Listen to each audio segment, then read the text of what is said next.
going on, Jerome's? Over the last 2 seasons, Brian Flores has transformed one of the worst defenses in the league under Ed Donachelle to one of the best. The Vikings top 5 in most statistical categories that matter, and bringing the heat, getting sacks, getting pressures, having to blitz a lot. Now, if we can just get that interior pass rush going, yeah. But either way, Flores is a true leader of men, and he's definitely changed the mindset of this defense, and it's really been impressive what he's done. And yeah, did it end great? Not really for the team, but frankly, again, inconvenient truth, the defense actually played pretty good against the Lions and the Rams. The problem is the offense inability to score, and given the opposing team's good field position, it's been a mess. But Flores definitely has been fantastic this year, and also all that preceded him, everything from Miami, it's out the window. The players love playing for him. Frankly, I think Harrison Smith may suit up for another season if Flores stays. If he doesn't, I think that him man retires. But no matter what Tua or Fitztragic says, Brian Flores is that dude. Plus, I think that he's grown a lot over these last 2 years as a coach, as a person as well. So I do think that this has definitely been a beneficial relationship between Flores and the Vikings. But long story longer, as I get choked up, potentially losing Flores, Jordan Schultz, sources of Vikings DC Brian Flores will interview with the Jets and the Jaguars on Friday and the Bears on Saturday for the head coaching jobs. Flores is a top candidate this year's cycle after 2 strong years in Minnesota. Of course, Flores was head coach of Miami for 3 seasons. Didn't end up great. Issues with ownership. A lot of rumors, speculation was he offered cash to lose games on purpose, which obviously would go against his integrity. And also, did he not relate well with offensive players? I mean, the defense is pretty damn good. And also Andrew Van Ginkel up here having a career season. That's beautiful as well. But Flores is definitely earned this shot.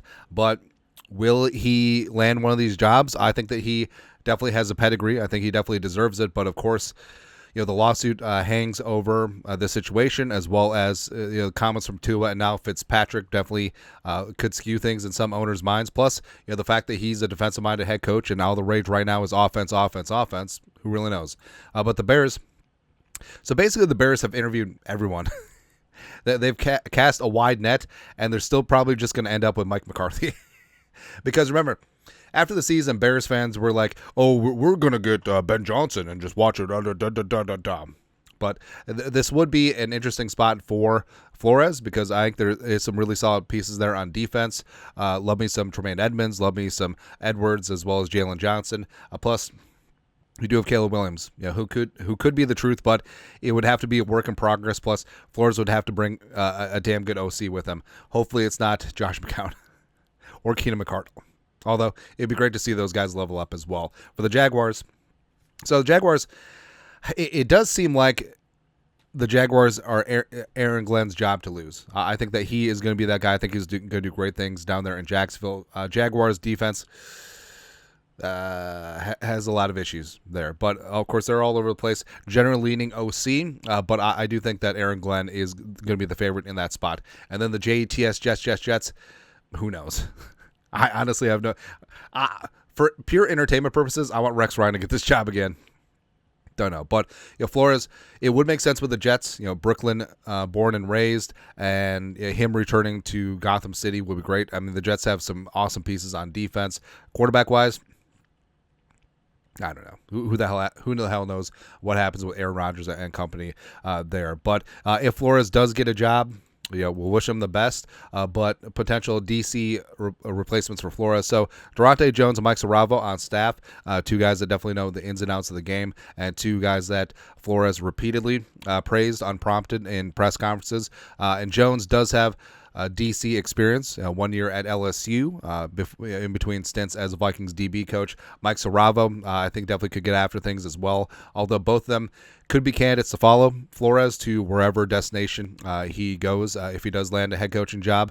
But if the Vikings want to stay in-house, they make sense. Pettin is also in-house as well. He did interview for the DC job last time around before it ultimately went to Flores, but I think that I do think that Pettin is really comfortable in his job as outside linebackers coach, as well as basically consigliere to Kevin O'Connell. So Yeah. Next up is Lou Anarumo, former Bengals DC, highly respected, highly regarded. The failure on the Bengals defense really has to do more with lack of talent infusion than anything. I think Anarumo would be fantastic here. Also, since he's a little bit older of a coach, I think that there's a chance that he could potentially stay in place and not get any head coaching sniffs moving forward.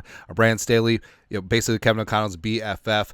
When Staley got that Chargers head coaching job a couple years ago, he wanted Kevin O'Connell as his play calling OC, but Sean McVay blocked it, and then the Rams went on to win the Super Bowl. But I do think that Staley, bad head coach, terrible head coach. Game management, not so much. Defensively, fantastic. Fantastic DC. Really got after things from the Vic Fangio tree. Also prefers the 3-4, so there won't be any personnel turnover per se. Jim Leonhard could be an interesting one. So Jimmy Leonhard, first off, he should have been the Badgers head coach as opposed to Luke Fickell, but Leonhard is a rising star in the defensive side of things. Broncos DB coach, as well as passing game coordinator, and former safety with the Jets, former teammates with O'Connell, was a protege of Mike Pettin when Pettin was with the Jets as well. And I think that Leonhard would be awesome. Like, basically, Leonhard was undersized safety, undrafted, unwanted, coming out of Wisconsin, really carved himself out a great career with the Ravens and the Jets. I think he played for the Broncos too for a year. But basically was a coach on the field, knows the ins and outs, and likes to call an aggressive game. Plus does prefer the 3-4, so that would make a ton of sense, especially given his relationships with Kevin O'Connell as well as Mike Pettin. Aubrey Pleasant, another guy that has ties to Kevin O'Connell, so he is seen as a rising star as well. Currently the Rams assistant head coach and passing game coordinator, and also you do have Robert Saleh. Even though I think Saleh could be in the mix for one of these head coaching jobs. But say Packers DC Jeff Hafley gets a head coaching job, you could definitely see Saleh joining up with this guy LaFleur as they go way back like chiropractic. Also, didn't list Gerard Mayo, but I think that the former Patriots head coach, maybe he got that job before he was ready, but he's a great defensive mind and also does have connections with Kevin O'Connell from the Patriots days as well. But hopefully, I'm obviously rooting for Flores, and if he gets a head coaching job, God bless. I'm always going to be a Brian Flores fan, unless his team is playing the Vikings, as well as if he goes to the Bears, screw him. And not really, but maybe. But if they do run it back, I'm very confident in the continuity on defense. I think that the core there is going to be retained on that side of the ball, and offensively with J.J. McCarthy and company, sky certainly could be the limit, but obviously we'll see what happens with Flores. But your thoughts are thoughts. Brian Flores has 3 head coaching interviews scheduled for the end of this week. Let us know your thoughts. Our thoughts, comment section. You guys know what to do. Skull production value.